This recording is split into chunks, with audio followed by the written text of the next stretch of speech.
हाँ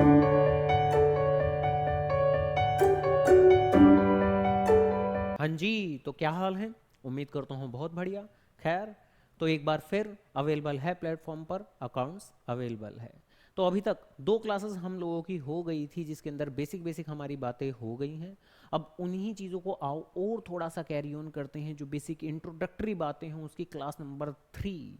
तो class number 3 के अंदर यहाँ थोड़ा सा हमने जो पहली क्लास के अंदर एसेट लाइबिलिटी एक्सपेंस इनकम की बातें की थी, उसमें से एक्सपेंसेस के ऊपर और इनकम के ऊपर थोड़ी सी और चर्चाएं करनी बाकी हैं। तो आओ जरा उसी ही बातों को थोड़ा सा और आगे बढ़ाते हैं। और जो पिछली क्लास में हम लोगों ने पढ़ा था, अगर नहीं देखी है, नहीं जानी है, तो प्लीज़ जाइए, पहले पिछली क्लासेस देख लिए। हमने जाना था, समझा था ट्रांजैक्शन इफेक्ट्स। तो ट्रांजैक्शन इफेक्ट्स कैसे करते हैं, तो उनका ही एक और अपर लेवल का वर्जन आप जानने वाले हैं, समझने वाले हैं। धीरे धीरे धीरे धीरे धारा में बहते रहिए, जैसे कि कह रहा था। ठीक है जी, बहुत ही बेहतर लेवल पर चले जाएंगे, बहुत ही अच्छी हमारी अकाउंट्स हो जाएगी। तो अगर पीछे का कंटेंट नहीं देखा है तो पीछे का कंटेंट जरूर देखिए, तभी आगे बढ़ने की कोशिश करिएगा। खैर, तो चलिए जी, करते हैं शुरुआत। सबसे पहली चीज जो हमें यहां पर नजर आ रही है, क्या क्या क्या क्या है वो? सबसे पहली चीज कि इस दुनिया में बेसिकली एक एक्सपेंस अकरेंस नाम की चीज है। Expense occurrence. अब ये एक्सपेंस अकरेंस क्या होता है, ये हमें जानना है, ये हमें समझना है। अच्छे से जानिएगा प्लीज। अभी तक हम लोगों ने जान लिया था कि एक्सपेंसेस मेरे कौन कौन से होते हैं। बताओ कौन कौन से होते हैं मेरे एक्सपेंस? तो हमने जान लिया था कि जो रेंट है, अरे ठीक है, हाँ जी, तो जो रेंट हम पे करते हैं, जो सैलरी हम अपने एम्प्लॉयज को पे करते हैं, इस इलेक्ट्रिसिटी का बिल हम अपने अपने क्या, अपनी थोड़ी ना, जो टाटा कंपनी को या किसी भी कंपनी को हम पे करते हैं, जो ट्रांसपोर्टेशन का खर्चा जिसे हम फ्रेट बोल देते हैं, हम ट्रक वालों को, टेम्पो वालों को पे करते हैं, हम एडवर्टीजमेंट का खर्चा पे करते हैं। तो ढेरों सारे हमारे एक्सपेंसेस होते हैं। और एक्सपेंसेस का मीनिंग भी हम लोगों ने जान लिया था कि जो हमें शॉर्ट टर्म बेनिफिट देते हैं विद इन 12 मंथ्स, जिनका बेनिफिट आमतौर पर मिल जाता है, उन्हें हम बोल देते हैं अपने एक्सपेंसेस। और जिनका 12 महीने से ज्यादा के लिए बेनिफिट मिलता है, उन्हें उन्हें उन्हें क्या कहते हैं? उन्हें कहते हैं हम एसेट्स। तो चलिए, खैर फिलहाल हमें एक्सपेंस की बातें करनी है। तो एक्सपेंस अकरेंस का मीनिंग क्या है, तो जरा समझते हैं सबसे पहले ये चीज। तो एक्सपेंस अकरेंस एक ऐसा पॉइंट ऑफ टाइम होता है। एक्सपेंस अकरेंस एक ऐसा पॉइंट ऑफ टाइम होता है, एक ऐसा मोमेंट ऑफ टाइम होता है, एट विच जिस पर expense should be paid, expense पे हो जाना चाहिए। शुड बी का क्या मतलब होता है जी? Expense should be paid. तो एक्सपेंस शुड बी पेड का मतलब एक्सपेंस पे हो जाना चाहिए। हिंदी बड़ी पसंद है, राइटिंग अच्छी नहीं है हालांकि। खैर, तो एक्सपेंस पे हो जाना चाहिए। तो एक्सपेंस अकरेंस का मतलब एक ऐसा moment of time, expense occurrence का मतलब होता है वक्त, एक ऐसा मोमेंट ऑफ टाइम, एक ऐसा पॉइंट ऑफ टाइम जिस पर एक्सपेंस पे हो जाना चाहिए। दो संभावना एग्जिस्ट करेंगी, दो संभावनाएं एग्जिस्ट करेंगी कि जैसे ही एक्सपेंस पे हो जाना चाहिए, या तो हम पे कर देते हैं या हम उस मोमेंट पे नहीं कर पाते हैं। जैसे ही एक्सपेंस अकरेंस होगी तो दो संभावना एग्जिस्ट करेंगी, या तो हम पे कर देते हैं या हम पे नहीं कर पाते हैं। अगर हम जैसे ही एक्सपेंस अकरेंस होगी तभी के तभी अगर पे कर देंगे, तो ऐसे में क्या हमारी जेब से कोई पैसा जाएगा? हाँ जी, जाएगा। हमारा कैश का लेवल कम हो जाएगा। लेकिन जैसे ही एक्सपेंस को पे करने का वक्त आया, हमने पे कर दिया, तो क्या मेरे ऊपर कोई फ्यूचर बर्डन वाली बातें आई? तो जवाब है ना। क्या मेरे ऊपर कोई लाइबिलिटी जैसी बातें आई? जवाब है ना। कई बार बच्चे कहते हैं, क्या कहते हैं, कि ये जो रेंट है, ये जो सैलरी है, ये जो इलेक्ट्रिसिटी है, ये तो बेसिकली हमारे लिए एक फ्यूचर बर्डन की तरह है। ये तो हमारे लिए बर्डन ही तो है। एक बिजनेसमैन का जितना ज़्यादा किराया जा रहा है, एक बिजनेसमैन का जितना ज़्यादा बिजली का बिल जा रहा है, एक बिजनेसमैन के ऊपर एडवर्टीजमेंट का खर्चा अगर करना बहुत ज़रूरी है, तो वो उसके लिए एक बर्डन नहीं तो क्या है? तो इसको आप एक्सपेंस की कैटेगरी में क्यों क्लासिफाई कराते हो? आप इसे लाइबिलिटी क्यों नहीं कह देते? तो बच्चों, बात क्या है? बात बस इतनी सी है। जैसे होता है ना कि कुछ बच्चे होते हैं जो बड़े हो के अच्छे बनते हैं, आप उन्हीं में से हो। ठीक है, ध्यान रखना, प्यारे से गुलगुले हमारे। तो बेसिकली आप उन्हीं में से हो जो बच्चे बड़े होकर अच्छे बच्चे बनते हैं, लेकिन कुछ कुछ नालायक होते हैं जो बड़े होकर बुरे बनते हैं। तो ऐसे ही एक एक्सपेंस नाम की चीज है जो बड़े होकर कई बार लायबिलिटी बनती है, लेकिन एक्सपेंस हमेशा ही लायबिलिटी बने क्या जरूरी है? तो जवाब है ना। तो बेसिकली एक्सपेंस कभी कभी लाइबिलिटी बनता है। देखो एक्सपेंस को सुनकर हमें लाइबिलिटी की फील जरूर आती है, लेकिन आज की क्लास में हमें यही क्लियर करना है कि एक्सपेंस कब लाइबिलिटी बनेगा, कब लाइबिलिटी नहीं बनेगा, यही सब कुछ जानना है हमें।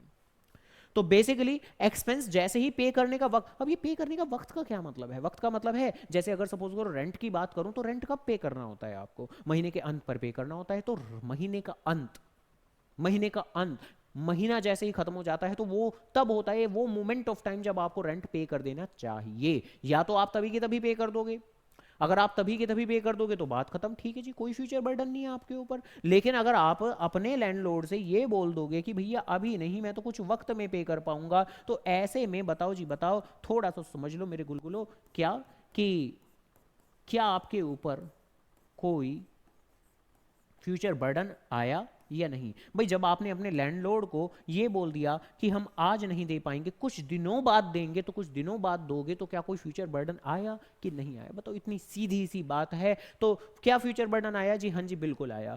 ऐसे ही क्या हर, देखो ज्यादातर जितने भी हमारे सिलेबस के अंदर हमने एक्सपेंसेस अभी तक के जाने हैं समझे हैं, वो ज्यादातर सब मंथली बेसिस पे होते हैं। रेंट महीने के एंड पे होता है, सैलरी महीने के एंड पे की जाती है, इलेक्ट्रिसिटी महीने के एंड पे की जाती है। यानी रेंट, सैलरी, इलेक्ट्रिसिटी जैसे खर्चों के केस में तो रेंट जो एक्सपेंस अकरेंस होगी वो कब होगी? महीने के अंत पर, कि महीने के अंत पर ये पे कर दिए जाने चाहिए। लेकिन क्या सभी खर्चों में ऐसा होगा? तो जवाब है ना।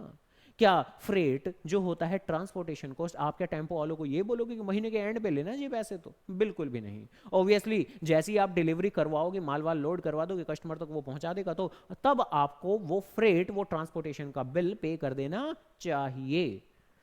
तो बेसिकली अलग अलग एक्सपेंस में कब एक्सपेंस पे कर देना चाहिए, यानी कब होगी उनकी एक्सपेंस अकरेंस, एक्सपेंस इनकर कब होगा, एक्सपेंस अकर कब होगा, तो सबका मोमेंट ऑफ टाइम अलग अलग रहेगा। आमतौर पर रेंट, सैलरी, इलेक्ट्रिसिटी जैसे मंथली पेड एक्सपेंसेस के केस में महीने का अंत ही उनका एक्सपेंस अकरेंस होता है। जैसे ही एक्सपेंस अकरेंस होती है, या तो आप पे कर देते हो या आप पे नहीं करते हो। अगर पे नहीं करते हो, अगर अगर अगर अगर अगर पे नहीं कर पाते हैं, तो उस सिचुएशन के अंदर आपके ऊपर एक फ्यूचर बर्डन पड़ेगा। और फ्यूचर बर्डन का मतलब क्या हुआ है मेरे बच्चे, मेरे कालू, मेरे पीले? क्या होगा बताओ जी बताओ, क्या होगा? तो उस सिचुएशन के अंदर वो आपकी लायबिलिटी बन जाती है, क्योंकि हमारे ऊपर फ्यूचर बर्डन बन रहा है। फ्यूचर बर्डन का मतलब क्या होता है? लायबिलिटी होती है। हालांकि अब लायबिलिटी तो एक कैटेगरी का नाम है, लायबिलिटी तो एक कैटेगरी का नाम है, उसका नाम क्या रखा जाएगा? जैसे बच्चा पैदा होता है उसका नाम रखा जाता है, तो यहां भी एक नया बच्चा पैदा हुआ, कौन सा? लायबिलिटी। ये कैसा बच्चा है लायबिलिटी? खैर, तो बेसिकली एक नई लायबिलिटी का जन्म हुआ है, ठीक है जी। और इस लायबिलिटी का नाम रखना होगा हमें, तो इसका नाम क्या रखेंगे हम? इसका नाम होता है आपका, एक नया शब्द आपकी डिक्शनरी में, आपकी अकाउंटिंग डिक्शनरी में ऐड होता हुआ, आउटस्टैंडिंग एक्सपेंस।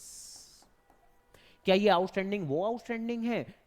कौन सा आउटस्टैंडिंग? जो हम आमतौर पे टीवी सीरियल्स के अंदर सुनते हैं कि हाँ वाह शानदार परफॉर्मेंस, आउटस्टैंडिंग परफॉर्मेंस, शानदार, मजा ही आ गया, क्या ही कहने हैं, आनंद ही आ गया।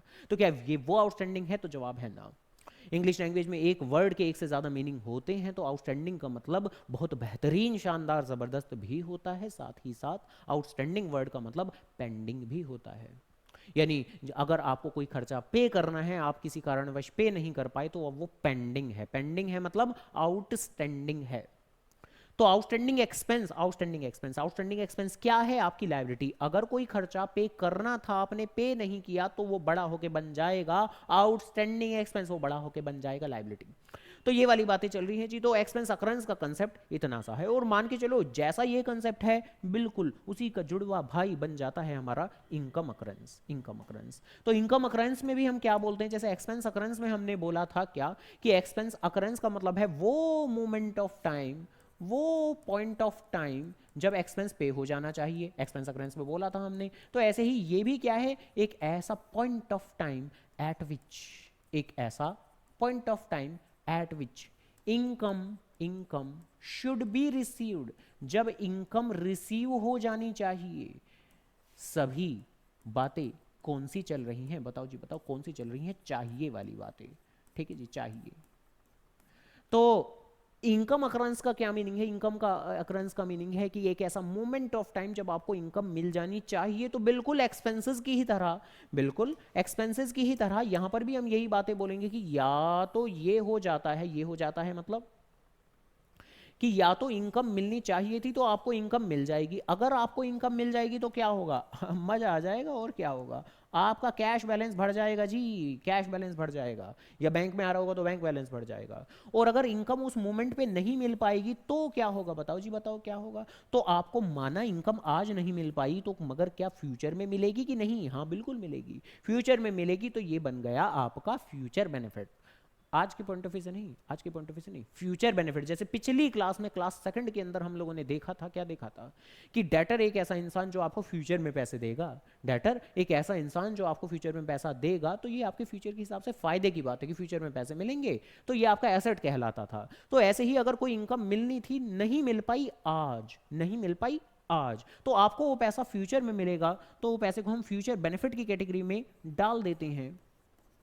और फ्यूचर बेनिफिट, फ्यूचर बेनिफिट तो क्या होता है? एसेट होता है। हालांकि एसेट तो एक कैटेगरी का नाम है। तो अब एक और बच्चे का जन्म होगा यानी एक और नए एसेट का जन्म होगा। उस एसेट का नाम क्या रखा जाएगा? तो उस एसेट का नाम रखा जाने वाला है आपका, ये लो जी, ये लो, शानदार सा बढ़िया सा नाम आता हुआ आपके लिए, एक्रूड इनकम।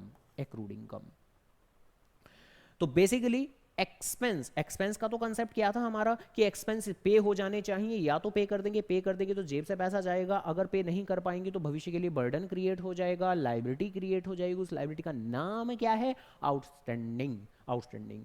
खैर, आउटस्टैंडिंग एक्सपेंस। ऐसे ही इनकम, इनकम किसी एक मोमेंट पे मिल जानी चाहिए, अगर मिल जाती है तो ये आपके कैश बैलेंस को बढ़ाती है, लेकिन अगर नहीं मिल पाएगी तो भी कोई चिंता नहीं है, आपका भविष्य में मिलेगी। फ्यूचर बेनिफिट हो गया, फ्यूचर बेनिफिट हो गया मतलब एसेट हो गया। अब इस एसेट का नाम क्या रखा जाए? तो इस एसेट का नाम रखा जाता है accrued income. Accrued income, accrued income means वो इनकम जो मिलनी थी नहीं मिल पाई, फ्यूचर में मिलेगी, तो फ्यूचर बेनिफिट है, तो एसेट है। एसेट है मतलब मजा है, बढ़िया है, शानदार है।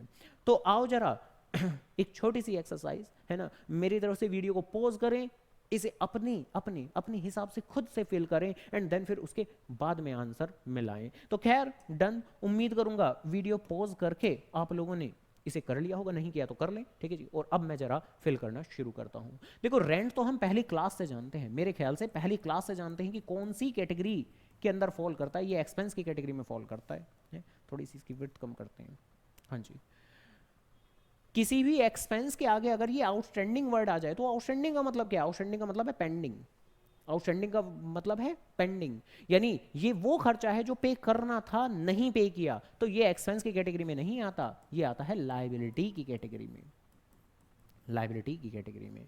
इंटरेस्ट मिल गया आपको, मिल चुका है आपको, तो कोई दिक्कत नहीं है, आपकी इनकम है, ये तो इनकम है जी, इनकम है, इनकम है। एक्रूड इंटरेस्ट, इंटरेस्ट मिलना था नहीं मिला, इंटरेस्ट मिलना था नहीं मिला, फ्यूचर में मिलेगा, फ्यूचर में मिलेगा, तो ये आपका एसेट कहलाएगा, एसेट कहलाएगा। इसके अलावा आउटस्टैंडिंग सैलरी, आउटस्टैंडिंग सैलरी कि भाई सैलरी पे करनी थी, नहीं पे कर पाए, तो फ्यूचर में करेंगे, तो फ्यूचर के लिए बर्डन है आपका, लायबिलिटी कहलाई जाएगी आपकी, ठीक है जी।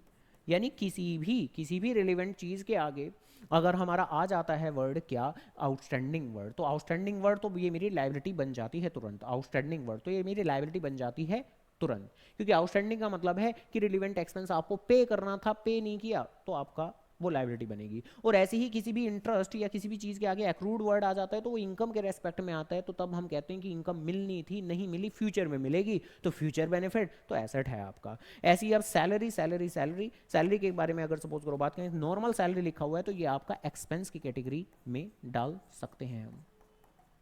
और जबकि अगर लिखा है रेंट पेबल, अब ये पेबल वर्ड का क्या मतलब है? दिख रहा है पेबल? ओ ये क्या हो गया? हाँ जी, एक मिनट। हाँ, मैं क्या करना चाह रहा था, मैं आपको अच्छे से दिखाना चाह रहा था। तो ये मैं दिखाना चाह रहा था क्या? ये रेंट पेबल। तो रेंट पेबल, यहां पर ये पेबल, पेबल, पेबल शब्द का मतलब क्या होता है जी? बस इतनी सी बातें हैं। पेबल शब्द का मतलब क्या होता है, तो बताओ। क्या पेबल वर्ड का मतलब है कि हमने पे कर दिया है? पेबल का मतलब क्या? हमने पे कर दिया, यानी क्या पास्ट में पे कर दिया? नहीं। क्या पे कर रहे हैं? नहीं। पेबल का मतलब है पे करना बाकी है। तो उम्मीद करूंगा पहले से काफी को पता भी होगा कि भैया पेबल का मतलब क्या होता है, ठीक है जी। तो ये चीज़ें हैं, बाकी चीज़ें नहीं पता तो पता कर ले। पेबल का मतलब पे करना बाकी है, पे करना बाकी है यानी आउटस्टैंडिंग है, तो यानी ये भी लाइबिलिटी की कैटेगरी में आ जाएगा हमारे। हाँ जी, तो इस तरह की ये बातें थी हमारी एक्सपेंस अकरेंस की, इनकम अकरेंस की, कि एक्सपेंस कई बार मेरी लाइबिलिटी भी बन जाता है, एक्सपेंस कई बार बड़ा होके मेरी लाइबिलिटी भी बन जाता है। कब बन जाता है? जब हम उसे पे नहीं करते। इसके अलावा इनकम भी कई बार मेरा एसेट बन जाती है, कब? जब मिल नहीं पाती।